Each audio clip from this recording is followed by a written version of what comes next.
back with us here on the Newsfeed Late Night. The extradition trial of self-proclaimed prophet shepherd Bushiri and his wife is expected to begin in Malawi. Bushiri's legal team had applied to Chief Resident Magistrate Patrick Chirwa to recuse himself, citing possible bias, but the judge has refused and the trial will continue. For more on this, I'm joined now by Malawi-based journalist Daniel Mababa. Daniel, good to have you with us tonight on the Newsfeed Late Night. I believe that Bushiri has also made another application at the court last week, applying for the extradition proceedings to be heard as civil and not criminal proceedings. How did that application go? Thanks for having me. So let me begin by saying the extradition trial has commenced or has begun late this afternoon today. There were a couple of things that I would like to bring to your attention, beginning with what you just asked on whether the trial should be heard as criminal or civil. The judge says the case will be heard as a criminal matter. He says there are all pointers for the case to be heard as a criminal matter. And he says if anything comes up in the course of the trial, the magistrate will be able to communicate. That, in effect, doesn't change anything. There were concerns that it may be moved to a higher court, but the magistrate stays put to continue hearing that case.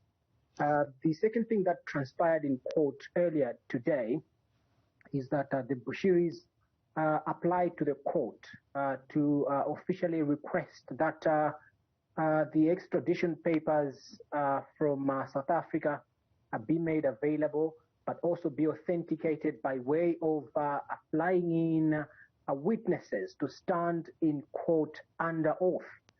So that's an application, but the state already objected to that. Yeah. The magistrate is yet to make a ruling. In its objection, the state is arguing that there is no need to fly in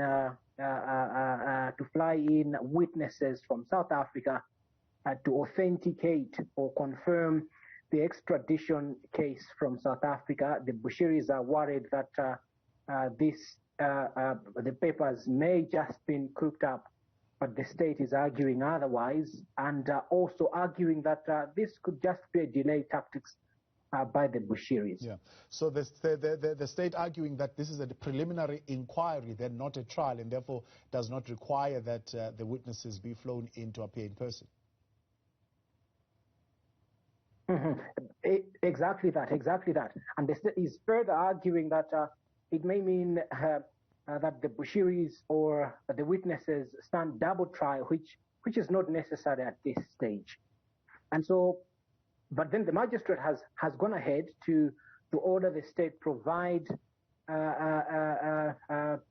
authentic papers and also file within the court or file to the court within 7 days all the necessary documentation that will enable the hearing to continue as such. So what is the specific way in which the state says this preliminary inquiry should be conducted? Basically, they are looking at the Bushiris not having a case here in Malawi. The state is arguing that the Bushiris have done nothing wrong to the state in Malawi. They're essentially wanted in South Africa, and therefore there is no need to bring people from South Africa. If the Bushiris are extradited to South Africa, they will find whatever they need in this whatever they need, whatever evidence they're looking for, they will find it once they are extradited to South Africa. And therefore, the state says there is no need to bring in witnesses, because those witnesses will be found once they are flown or once they return to South Africa. Right. What other matters were brought before the court today? I think basically those were some of the matters. We are anticipating that after 7 days, the judge within the next 7 days, the magistrate is expected to indicate when the case shall be brought back before court. But we anticipate that the state is going to make these papers, because I had been speaking to the state lawyers who indicated that they should be presenting to court all those files in the next 2 days. So after the next 2 days, then you're talking of 5 more days. The judge or the magistrate should be able to come back and announce the date when next the case comes to court. All right, Daniel, appreciate your time. Journalist based in Malawi there, Daniel Mababa, for us on the latest on the matter of the Bushiris before the courts in Malawi. That matter set today, expecting some more, of course, to come from that case within the next 7 days. Now,